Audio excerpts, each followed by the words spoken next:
move that lactic acid out. Yeah, that's what happens with delayed muscle soreness. If it indeed comes, the delayed muscle soreness. So they don't fear like they've damaged themselves. Okay. Or fear of doing or exercising again or moving again, because they'll come back and say, oh my goodness, I'm so sore, or that hurt me or something like that. Part of this is when going to physical therapy, of course you have to do your exercise, but exercises is very important. It's probably one of the cornerstone of physical therapy practice. We prescribe exercises a lot. When you exercise, when you put some load and do a lot of things at home and doing physical therapy, it is also important to recover, right? Yeah. Some of the things that we advise our patients: rest after physical therapy. You've done your work.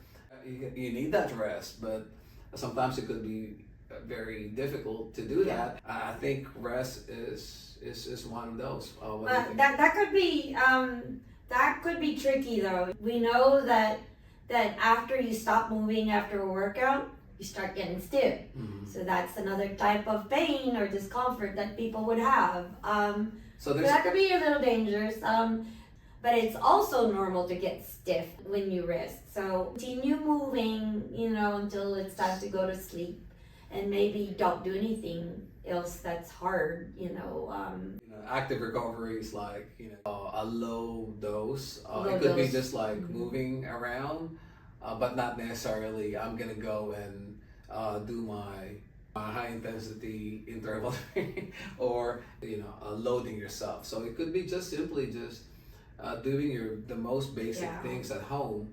So that could be your active rest. You gotta move that lactic acid out too. Yes. Because that's what happens with delayed muscle soreness.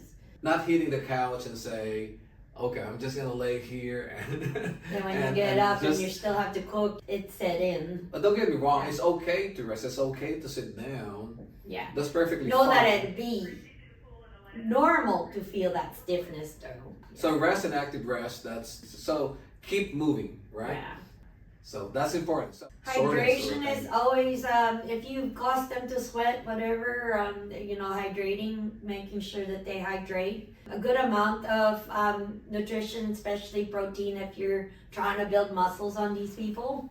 Especially women and older women, as we get a little older, muscle wasting is very, very common. And so trying to build up and doing some strength training and not having enough protein, you might have a little difficulty growing and repairing.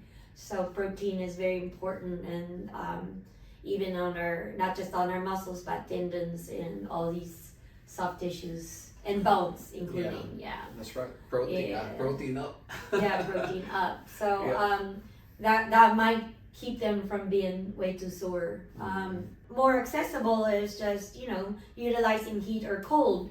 Some people say they feel better with cold, or some people say they feel better with hot.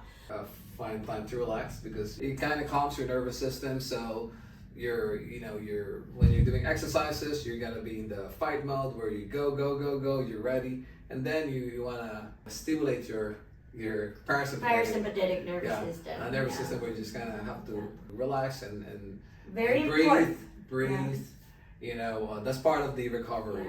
That one's very important, because people have a tendency to stay in that tense mode. And if you're not mindful enough, you'll carry it through it. If you worked out in the morning and something has started progressing, like you start feeling like you've worked hard and you're struggling, you've overdone it.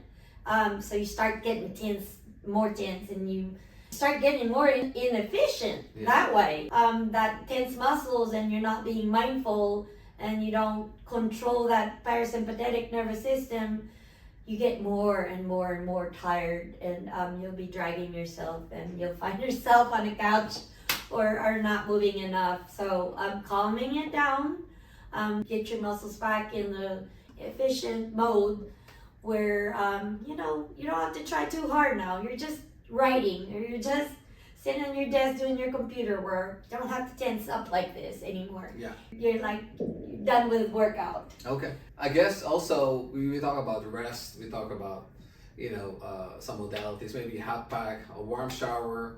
We talk about nutrition. We hydrate, right? And active rest or movement, right? You don't have to necessarily like load yourself up too much just to move. Basic stuff. Go from here to there.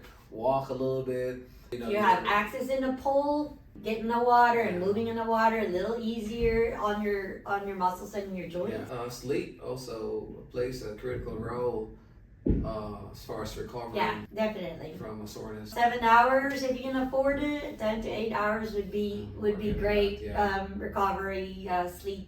So if you're sore, you're tired, and you had your physical therapy session for this week, like prep yourself up to get a better sleep.